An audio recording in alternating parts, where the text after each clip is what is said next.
Bismillahirrahmanirrahim. Assalamualaikum warahmatullahi wabarakatuh. Sobat-sobat penonton, semoga semua dalam keadaan sihat, diberikan kesihatan yang baik oleh Allah Subhanahu Wa Taala.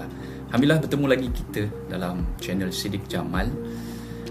Dan pada hari ini kita akan mereaksi satu video daripada ML Studios.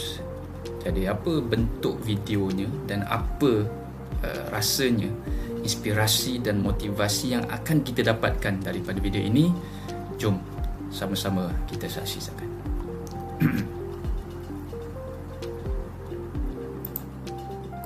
Jangan bagi kesempatan untuk syaitan bisikkan kepada kita dan yakinkan kita bahawa dosa kau ni dah terlalu besar, melepasi rahmat Allah SWT. Itu pun satu kesombongan. Kau fikir dosa kau tu boleh mengatasi rahmat Allah? So syaitan ni apa dia punya limit dia? Dia takkan give up ke? Ada satu hadis dari Imam Ahmad yang sangat tepat dengan persoalan tu. Kerana satu hari syaitan menyebut kepada Allah SWT. Dia kata, Ya Rabbul Izzati wal Jalal, wahai Tuhan yang memiliki keagungan dan kekuasaan, aku bersumpah, aku tidak akan give up. Selama mana nyawa di kandung badan, aku tak akan give up menyesatkan anak Adam. Diikrar dengan Allah SWT, dia tak akan give up. Maksudnya dia tak akan give up. Allah SWT menjawab, Bi'izzati wa Jalali, dengan keagungan dan kekuasaanku, aku akan terus mengampunkan anak Adam selama mana dia memohon ampun. Maksudnya kau tak give up macam mana pun, kalau orang tu tergelincir dia mohon ampun, aku akan ampunkan. Maksudnya dari satu sudut, syaitan dah give up dah dengan Allah, tapi dia tak give up dengan kita, dia nak buat kita give up dengan Allah. Dan kalau kita boleh detailkan sikit, Allah SWT menerima taubat hatta lam yugharqir, selagi mana nyawa tidak belum berada di kerongkong ni. Walaupun 1 minit sebelum dia meninggal dia mohon ampun, aku akan ampunkan dia. So kita ada fair playground. So jangan bagi kesempatan untuk syaitan bisikkan kepada kita dan yakinkan kita bahawa dosa kau ni dah terlalu besar, melepasi rahmat Allah SWT. Itu pun satu kesombongan. Kau fikir dosa kau tu boleh mengatasi rahmat Allah? Will never. Takkan berlaku. So selama mana kita buat dosa besar mana pun, banyak mana pun, selama mana kita yakin Allah adalah Tuhan yang akan mengampunkan, mohon ampun, Allah akan ampunkan. Bahkan Allah sebut dalam hadis satu lain, Allah kata, aku ampunkan kerana dia tahu dia ada Tuhan yang akan mengampunkan. So rahmat Allah ni selalunya tak nampak sebab iblis yang membuatkannya kabur. Kan dia nak orang semua jadi ablasa macam dia, putus asa daripada rahmat Allah. So boleh jadi salah faham, kata oh sebab Tuhan adalah Maha Pengampun, saya buat dosa je lah, nanti saya taubat. Tapi itu kan perangkap.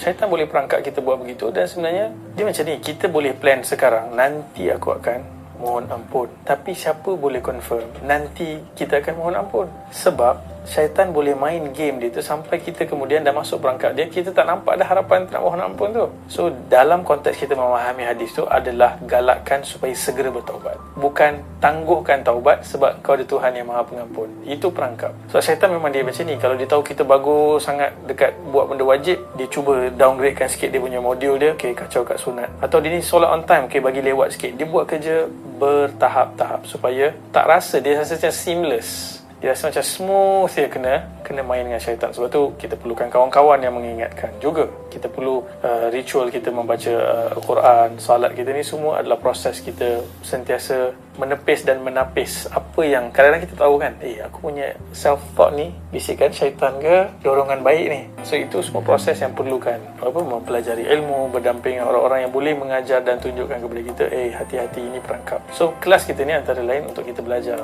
InsyaAllah kita akan ada puluhan kalau tak sampai ratusan hadis yang kita akan lihat tentang bagaimana sampai ke tahap kita tidur, kita makan, kita ke bilik air, semua tu ada hadis yang cerita apa syaitan akan buat. Dan semua tu ada doa, ada praktis, ada protokol macam mana nak unlock. Antara contoh saya boleh bagi, Nabi SAW sebut hadis yang sahih, Nabi kata kalau kita tidur pada waktu malam, syaitan akan datang dan buat 3 simpulan di atas kepala kita. Dan dia akan sebut, tidurlah, malam masih panjang. Dia akan merayu, pujuk. Dan setiap pagi apabila kita bangun, kita buat decision nak untie the knot ke tak nak untie the knot. Yang pertama, bila kita terjaga, kalau kita sebut nama Allah, ikatan pertama akan terurai. Kita belum bangun lagi tu, kita baru sebut nama Allah kan. Boleh jadi dia kata, tidur, relax, cool, kenapa nak bangun sekarang, malam masih panjang. So kita tidur, dia berjaya menahan kita dengan 2 lagi ikatan. Tapi kalau kita bangkit dan pergi ambil wudu, ikatan kedua akan terurai. Dan apabila kita takbir dan salat, ketiga-tiga ikatan itu akan terurai. Dan Nabi kata siapa yang bangun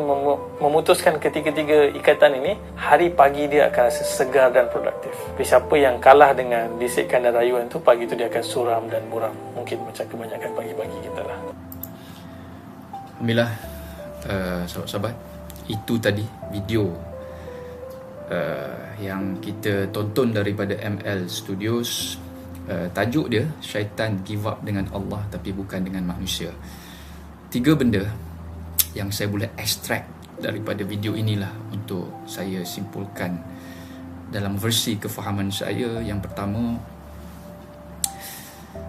syaitan tak akan give up sehingga hari akhirat untuk menyesatkan kita, berbisik kita untuk melakukan maksiat dan dosa kepada semua anak Adam lah, kita semua. Itu yang pertama.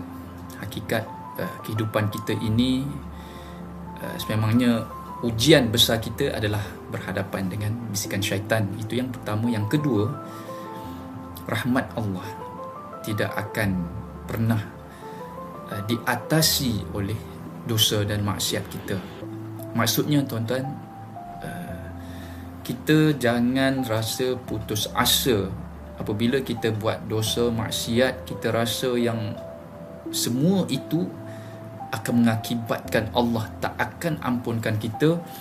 Maka itu satu salah faham yang cukup besar dan sangat berbahaya sebenarnya. Jadi kita nak kena set Allah pasti mengampunkan kita, rahmat Allah dalam pengampunannya kepada kita.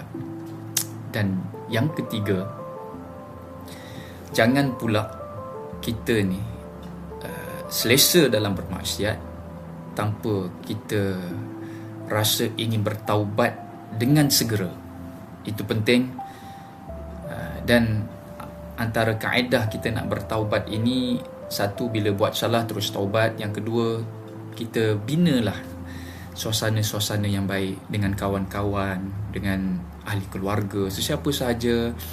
Bila kita, sebagai contoh, kita melayari tengok YouTube ini, carilah video-video yang lebih menginspirasikan kita untuk buat baik, kan, untuk segera kita cari ikhtiar lah, supaya kita ni tak larut, tidaklah leka dan lalai. Allah alam bisawab. Mudah-mudahan ada manfaatnya untuk video pada kali ini, dan insyaAllah kita berjumpa pada video yang akan datang. Assalamualaikum warahmatullahi wabarakatuh.